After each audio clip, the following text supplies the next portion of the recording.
NEET NET പരീക്ഷാക്രമക്കേടുകളിൽ നരേന്ദ്രമോദിക്കും ബിജെപിക്കുമെതിരെ ആഞ്ഞടിച്ച് രാഹുൽ ഗാന്ധി. വിദ്യാഭ്യാസ സ്ഥാപനങ്ങളെ ബിജെപിയും അനുകൂല സംഘടനകളും പിടിച്ചടക്കിയതിന് പിന്നിൽ നരേന്ദ്രമോദിയാണെന്ന് രാഹുൽ ഗാന്ധി ആരോപിച്ചു.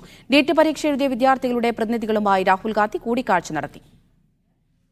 നീറ്റ് പരീക്ഷാ ക്രമക്കേടിലും നെറ്റ് പരീക്ഷ റദ്ദാക്കിയതിലും പ്രതിസന്ധിയിലായ കേന്ദ്ര സർക്കാരിനെ കൂടുതൽ സമ്മർദ്ദത്തിലാക്കുന്നതായിരുന്നു രാഹുൽ ഗാന്ധിയുടെ വാർത്താസമ്മേളനം.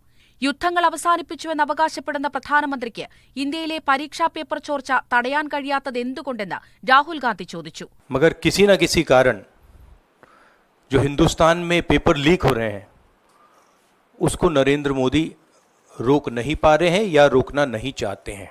പ്രധാനമന്ത്രി മാനസികമായി തകർന്നെന്നും 54 ഇഞ്ചായിരുന്ന മോദിയുടെ നെഞ്ചളവ് ഇപ്പോൾ കുറഞ്ഞുവെന്നും രാഹുൽ ഗാന്ധി പരിഹസിച്ചു.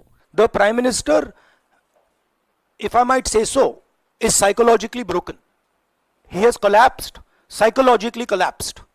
And he will struggle, knowing his personality, he will struggle to run a government like this. വാർത്താസമ്മേളനത്തിന് പിന്നാലെ നീറ്റ് പരീക്ഷ എഴുതിയ വിദ്യാർത്ഥികളുമായി രാഹുൽ ഗാന്ധി കൂടിക്കാഴ്ച നടത്തി. അതിനിടെ അയോധ്യയിൽ പ്രാണപ്രതിഷ്ഠ നടന്ന ദിവസമേത്, രാമായണത്തിൽ ഹനുമാനെ വർണ്ണിക്കുന്ന ഭാഗം എവിടെ തുടങ്ങിയ ചോദ്യങ്ങൾക്കെതിരെ വിദ്യാർത്ഥികൾ രംഗത്തുവന്നു. ആ ചോദ്യങ്ങളുടെ ഫ്രെയിമിംഗിൽ പോലും വളരെ കൃത്യമായിട്ട് ഒരു അജണ്ട നമുക്ക് കാണാൻ പറ്റും. കൃത്യമായിട്ട് ഹിന്ദു ഫിലോസഫിയും ഹിന്ദുത്വ അജണ്ടയും സംഘപരിവാർ അജണ്ടയും വളരെ കൃത്യമായിട്ട് ഉൾക്കൊള്ളിച്ചുകൊണ്ടുള്ള ചോദ്യങ്ങൾ. നീറ്റ് പരീക്ഷാ ക്രമക്കേടിൽ നാളെ കോൺഗ്രസ് രാജ്യവ്യാപക പ്രതിഷേധത്തിനും ആഹ്വാനം ചെയ്തിട്ടുണ്ട്. മീഡിയ 1, ഡൽഹി.